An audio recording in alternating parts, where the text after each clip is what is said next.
సాంకేతిక విప్లవం కారణంగా క్షణాల్లో సమాచారం అందుతుంది. అంతేకాదు వినోదం కూడా మన చేతిలోకి వచ్చేసింది. అయితే మంచి వెనుక చెడు కూడా ఉంది. ఏ ఇంటిలో చూసినా ఒక్కటే ఫిర్యాదు. పిల్లల చదువులు ఆటలను పక్కన పెట్టి సోషల్ మీడియాకే అంకితమైపోతున్నారు. ఈ దశలో ఆస్ట్రేలియా ప్రభుత్వం సంచలన నిర్ణయం తీసుకుంది. 16 ఏళ్లలోపు పిల్లలు సోషల్ మీడియాను ఉపయోగించకుండా ఏకంగా చట్టమే రూపొందించింది. అక్కడి చిన్నారులు ఫేస్బుక్, ఇన్స్టాగ్రామ్, థ్రెడ్ సహా టిక్టాక్, స్నాప్చాట్, ఎక్స్ వంటి యాప్స్ ఇక ఉపయోగించలేరు. ఆస్ట్రేలియా ఎందుకు ఈ నిర్ణయం తీసుకుంది? Watch this.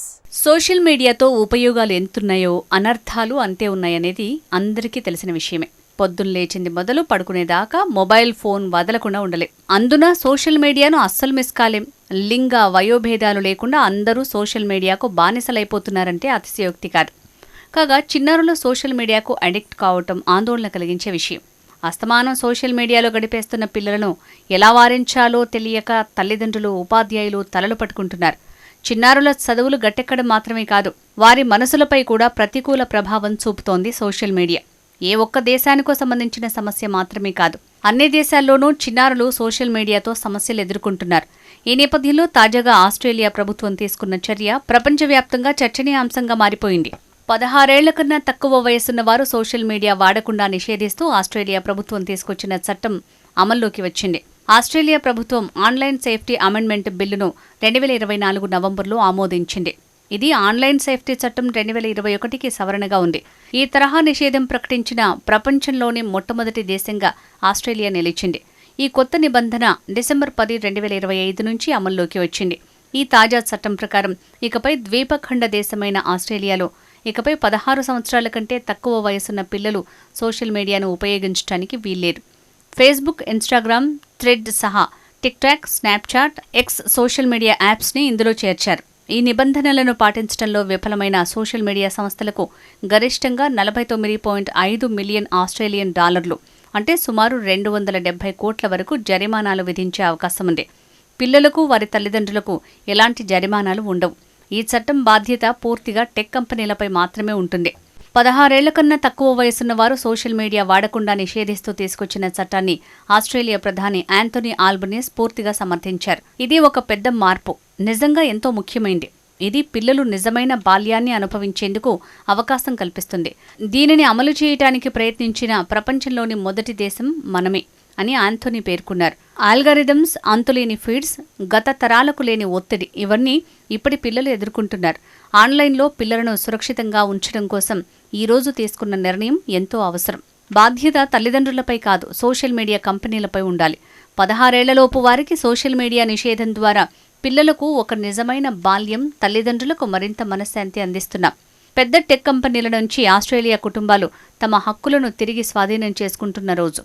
పిల్లలు పిల్లలుగానే ఉండే హక్కును, తల్లిదండ్రులకు మరింత భద్రతను అందించే హక్కును మేం బలపరుస్తున్నాం అంటూ సమర్థించారు. This is the day when Australian families are taking back power from these big tech companies and they're asserting the right of kids to be kids and for parents to have greater peace of mind. Australia ప్రభుత్వం ఈ చారిత్రక నిర్ణయం తీసుకోవడానికి ప్రధాన కారణం చిన్నారుల మానసిక ఆరోగ్యం, భద్రత పట్ల ఉన్న ఆందోళనలే. సోషల్ మీడియా అధిక వినియోగంతో కౌమార దశలో ఉన్నవారిలో ఆందోళన, నిరాశ, ఒంటరితనం పెరుగుతోందని నివేదికలు సూచిస్తున్నాయి.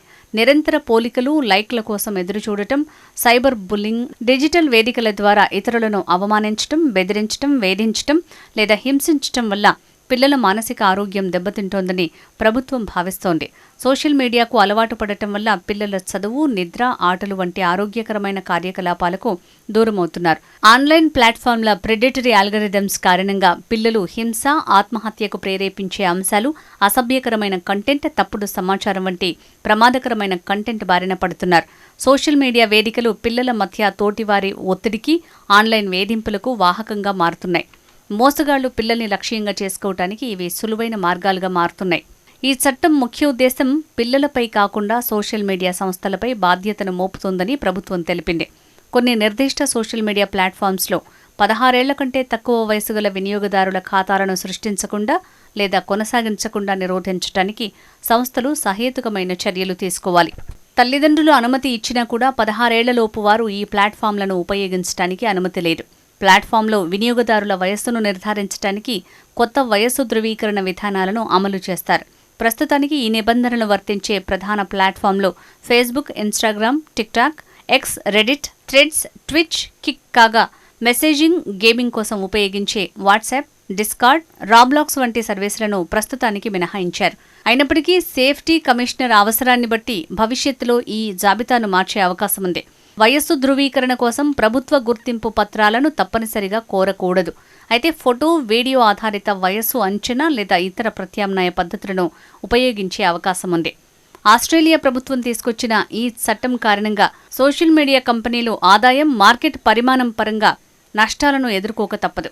18 ఏళ్లలోపు ఉన్న వినియోగదారులను తొలగించడం లేదా వారిని చేర్చుకోవటం వల్ల ఆస్ట్రేలియాలో మొత్తం వినియోగదారుల సంఖ్య గణనీయంగా తగ్గుతుంది. సోషల్ మీడియా కంపెనీల ప్రధాన ఆదాయ వనరు ప్రకటనలు. యూజర్ల సంఖ్య తగ్గితే ప్రకటనలను చేరుకునే అవకాశం ఉన్న జనాభా కూడా తగ్గుతుంది. ఫలితంగా ప్రకటనదారులకు ప్లాట్ఫామ్ ఆకర్షణ తగ్గి ప్రకటనల ఆదాయం తగ్గుతుంది. కాగా 16 ఏళ్ల వయస్సు ధృవీకరణ అనేది సాంకేతికంగా చాలా క్లిష్టమైన విషయం. కొన్ని పద్ధతులు గోప్యత సమస్యలను పెంచుతాయి. AI ఆధారిత వయసు అంచనా వంటి కొత్త సాంకేతికతలను అభివృద్ధి చేయటంలో సవాళ్లు ఎదురుకావచ్చు. అందుకోసం భారీగా పెట్టుబడులు అవసరం. వయస్సు ధృవీకరణ కోసం వినియోగదారుల నుంచి అదనపు వ్యక్తిగత సమాచారం సేకరించాల్సి వస్తుంది. దీనివల్ల డేటా ఉల్లంఘనలు, ప్రైవసీ ఉల్లంఘనల ప్రమాదం పెరుగుతుంది.